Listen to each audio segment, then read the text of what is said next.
m'appelle Hélène Garneau. Je suis mentor depuis 3 ans, co-chef mentor dans la cellule de Lobinière depuis 1 an et demi. Moi, j'ai travaillé 12 ans dans le domaine hospitalier. C'est que j'ai laissé le domaine hospitalier pour m'en aller avec l'entreprise familiale. Je connaissais pas vraiment ce que c'était le mentorat. Je mêlais un peu le mentorat, le coach, le consultant. Là, tu sais, je voyais pas trop les différences. Je voulais pas devenir un coach. Tandis que le mentor, ce qui m'a plu là-dedans, puis c'est du savoir-être. Alors, quand tu arrives et que tu fais du mentorat, c'est vraiment de l'écoute, c'est de l'accompagnement. C'est là qu'ils m'ont conquis. Puis ce qui m'a aussi plu, c'est que c'est structuré. Quand j'ai accepté de faire du mentorat, il y avait une petite partie d'égoïsme là-dedans. Parce que je me disais, il faut que j'apprenne à écouter les jeunes entrepreneurs, la génération qui me suit. Il faut que j'apprenne à l'écouter, puis il faut que je la comprenne.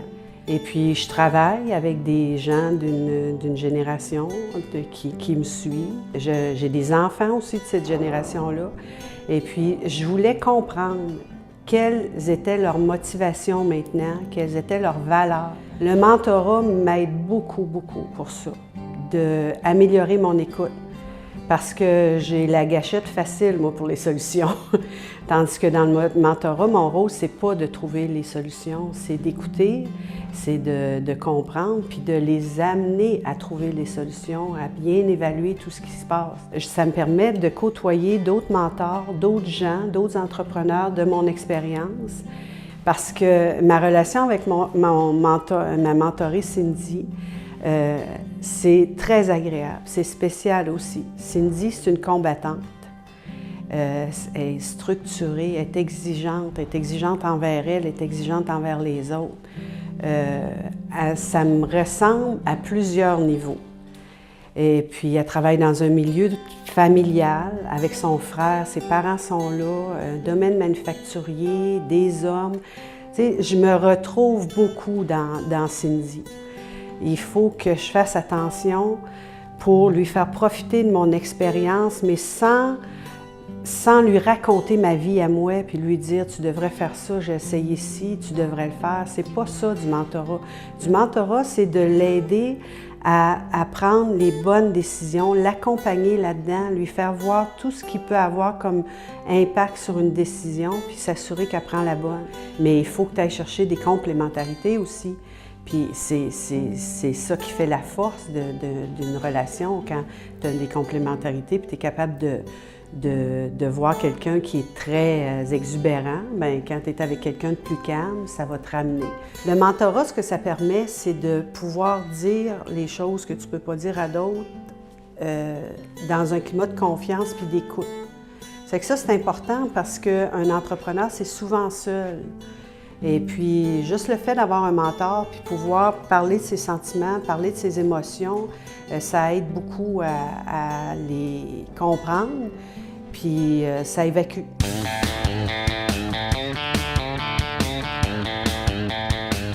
Alors bonjour, je me présente Cindy Turgeon, je suis copropriétaire des équipements de ferme Turgeon avec mon frère René.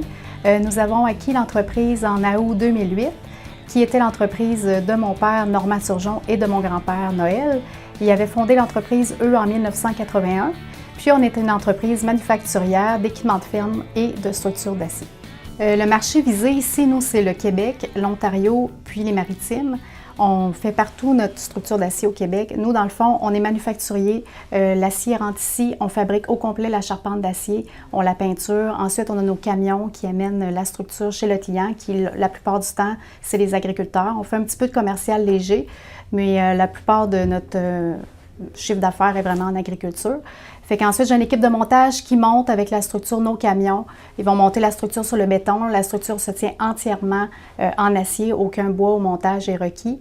Puis, en l'espace d'une semaine, la structure est toute montée. Il reste seulement à mettre le bois et la tôle pour faire le recouvrement, vraiment pour finaliser la structure. L'équipement, on fabrique tout ce qui est les trailers et les épandeurs à purin. C'est fabriqué aussi ici en usine. principalement l'hiver, vu que l'hiver, la structure d'acier, c'est moins évident de couler les solages, tout ça avec le ciment, là, avec l'hiver rigoureux qu'on a au Québec. J'ai fait des études en administration. J'ai terminé ma technique en 2000 en administration au Cégep Lévis-Lauzon. Ensuite, j'étais allée perfectionner mon anglais à Edmonton, en Alberta. Quand je travaillais, j'ai travaillé dans un salon de quilles à Saint-Égapi dans le temps que j'étais à l'école. Quand je suis revenue de l'Alberta, j'ai continué à travailler là. Puis mon père me dit en janvier 2001, si tu veux t'en venir avec nous dans l'entreprise, j'aurai l'ouvrage pour toi. Fait que finalement, en janvier 2001, j'ai mis les 2 pieds dans l'entreprise, puis j'ai commencé à travailler ici. Puis je suis ici depuis ce temps-là. Quand j'ai commencé au début ici, j'ai suivi mon père beaucoup les premières années pour apprendre le fonctionnement de l'usine, apprendre toutes les matières premières, les pieds, les pouces. Moi, je n'avais pas appris ça à l'école. Fait que j'ai appris tout le fonctionnement des machines, comment ça fonctionnait. Mon père, au début, me dit « tu vas être aux achats ». Fait que quand j'ai arrivé, j'ai acheté toute la matière première, les équipements pour les travailleurs. Fait que j'ai été obligée d'être dans le bain avec eux pour voir comment ça fonctionnait. Suite à ça, j'ai pris plus de responsabilités. Je me suis occupée de la production. Mon frère était déjà là, lui, auparavant. Lui était au niveau des ventes puis du marketing. Fait que ça a été de soi qu'on a pris chacun nos responsabilités, chacun nos tâches. J'avais pas vraiment besoin au début d'un mentor parce que j'avais mon père et ma mère qui étaient toujours là avec nous, puis qu'on pouvait avoir de l'aide quand on voulait. Sauf que je voulais avoir un œil d'une autre personne qui pourrait m'aider à devenir un meilleur entrepreneur. Fait que c'est là qu'est venue l'idée et le désir d'avoir un mentor.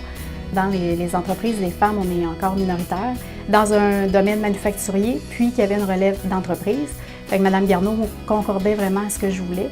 Puis elle m'apporte vraiment un œil différent, vraiment l'œil d'une femme dans un milieu d'hommes aussi, qui est important pour moi. Puis on est en train de développer une relation, c'est tout nouveau, mais je pense que la relation s'en vient bien, avec une belle relation de confiance. Puis moi, rencontrer Hélène en suivi de mentorat, ce qui m'aide, c'est que j'arrive avec elle, je peux tout lui dire ce qui me chicote, ce qui est arrivé dans la semaine. Tu sais, je suis capable de tout lui exprimer ce que j'ai, fait que c'est une écoute tellement importante que quand je sors de là, je me sens légère comme une plume parce que justement, je me sens pas jugée. Je sens qu'elle est là pour me comprendre, puis je sens tellement qu'on est dans un même monde que finalement, le monde manufacturier, que ce soit des planchers de bois franc ou que ce soit de la structure d'acier, ça se ressemble tout parce qu'on a tous les mêmes problèmes, on a toutes les ressources humaines, on a tout l'approvisionnement, tout se ressemble. Ça, faire mes preuves au début, une femme dans un milieu d'hommes, ça a été compliqué autant au niveau des employés qu'au niveau des clients parce qu'ils ne me prenaient pas au sérieux. Puis ça a été dur pour moi. Maintenant, j'ai plus de crédibilité. J'ai l'air jeune, je suis jeune, fait que ça passait moins. Maintenant, ça va mieux. Gérer le stress au quotidien, travail-famille, là, des fois, je trouve ça difficile, mais on essaie de mettre les choses pour que ça aille bien, de faire un horaire de travail puis de famille là, pour que ça aille le mieux. Mon père puis ma mère m'ont inspiré beaucoup, plus mon père parce que j'ai travaillé beaucoup avec lui dans l'usine. Mon père, c'est un homme extrêmement travaillant qui travaille sur de son front. Il m'a toujours montré les belles valeurs. Il m'a toujours dit une médaille, ça a 2 côtés. Tu sais, fait que, tu sais, des fois, on a de la misère à comprendre des choses, puis on se rend compte au fil de la vie que ça arrive, puis que finalement, il fallait que ça arrive. Mais tu sais, lui, il a toujours eu des belles valeurs, puis il a toujours su que ton nom, c'est un nom, puis tu sais, ta parole vaut 100 000. Là. Avoir un mentor, c'est merveilleux parce que justement, tu peux développer une relation de confiance avec quelqu'un qui a passé par où on a passé. Elle va t'aider à te développer en tant qu'entrepreneur, à savoir qui t'es, vraiment te questionner sur toi-même. Tu n'amèneras pas les réponses nécessairement à tes questions, sauf qu'ils vont t'amener à t'aider à te questionner pour répondre à tes questions. Trouver tes réponses. C'est pas important. Moi, je suis ici depuis 2001, puis on est acquis l'entreprise depuis 2008, puis là, j'ai commencé à avoir un mentor en 2014. Fait que t'es pas obligé de démarrer ton entreprise pour avoir un mentor. Moi, j'essaie de m'impliquer beaucoup dans ma communauté, autant avec les jeunes du secondaire qu'avec les femmes entrepreneurs pour les soupers. C'est important, ça m'aide à me développer aussi, à parler devant les gens, à être moins gênée, à être meilleure en communication. Mais aussi pour les jeunes, je trouve ça important d'aller m'impliquer puis de leur parler de l'entrepreneurial parce que moi, quand j'étais jeune, j'en ai pas eu beaucoup de modèles qui sont venus à l'école nous parler de ça, puis ça me manquait. C'est dur de dire c'est quoi les qualités d'un bon entrepreneur parce que je vis dans une famille d'entrepreneurs. Fait que pour moi, c'est comme naturel d'être entrepreneur. Je te dirais que ça prend quelqu'un de travaillant, quelqu'un qui a des ambitions, ça c'est sûr, quelqu'un d'honnête. Ça prend des projets, il faut être visionnaire. À part ça, qu'est-ce que je pourrais te dire? Rigoureux dans ce qu'on fait, être planifié, ça prend de bonne planification. D'être bien entouré de gens aussi, aller chercher les ressources nécessaires, autant au niveau des banques, comptables, notaires et compagnie. Là. Ensuite, tout ce qui est les employés, les personnes ressources qui peuvent nous aider. un bon communicateur, qui soit à l'écoute, qui soit capable de communiquer c'est quoi sa vision, c'est quoi sa mission, qu'est-ce qu'il veut faire avec son entreprise, quel est le rôle de chacun dans son entreprise pour que ça devienne une équipe. C'est une personne, un modèle que j'aurais à suivre, c'est vraiment mon père, je te dirais. Il sait peut-être pas, là, mais c'est mon père et je l'aime beaucoup. C'est tout! Mais là, on ne t'en va pas, là. Non! Ça fait